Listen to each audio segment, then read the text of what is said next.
Hello বন্ধুরা, তোমরা সবাই কেমন আছো? আমি খুব ভালো আছি। এই দেখো, এটা হচ্ছে আমার সোনা বাবার জন্মদিনের মিনি ব্লগ।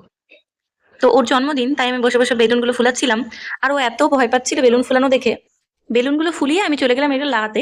এই দেখো, বাচ্চাটা এত দুষ্টুমি করছে, ওগুলো টেনে ছিঁড়ে দিচ্ছে। নিচে ফেলে দিয়েছে, দেখো ছিঁড়ে। আমি এবার এগুলো তুলে আবার এগুলো লাগানোর চেষ্টা করছি, কিন্তু ও আমাকে লাগাতে দিচ্ছে না কিছুতেই, আর খুবই বিরক্ত করছিল। ওর মা ক্যামেরা ধরেছিল আর ও দুষ্টুমি করে যাচ্ছিল। আমি ওকে আটকাচ্ছিলাম যে না, তোকে যেতে দিব না। আর ও দেখো কিভাবে যেতে চাইছে ওখানে ওগুলো ছিঁড়ার জন্য। শেষে বাধ্য হয়ে ওর মা ওকে কোলেই নিল, কোলে নিয়ে ভিডিও করছিল। আর আমি এগুলো আস্তে আস্তে লাগিয়ে দিলাম। যেহেতু আমি একাই করছিলাম, তাই জন্য অনেক বেশি টাইমও লাগছিল। তো এগুলো লাগানো হয়ে গেল। লাগানোর পরে দিদি আমাকে বলছিল যে একটু বাঁকা হয়েছে, এটা সোজা করে দিতে। তো আমি আবার এটা সোজা করে দিলাম, তারপরে চলে আসলো মেন জন্মদিনে। তো ময়নাকে কোলে নিয়ে ওর বাবা মা দাঁড়িয়েছিল। একে একে মা আশীর্বাদ করলো, একটু ওকে পায়েস খাইয়ে দিল, বাবা আশীর্বাদ করলো, পায়েস খাইয়ে দিল। ওর কাকাই তখনও আসেনি, আর আমি ক্যামেরা ধরেছিলাম। এরপরে আমার জায়ের যে দিদা, সে এসেছিল। সেও একটু আশীর্বাদ করে দিল। আর ও দেখো কিছুতেই মাথাটা দেবে না হাত দিতে।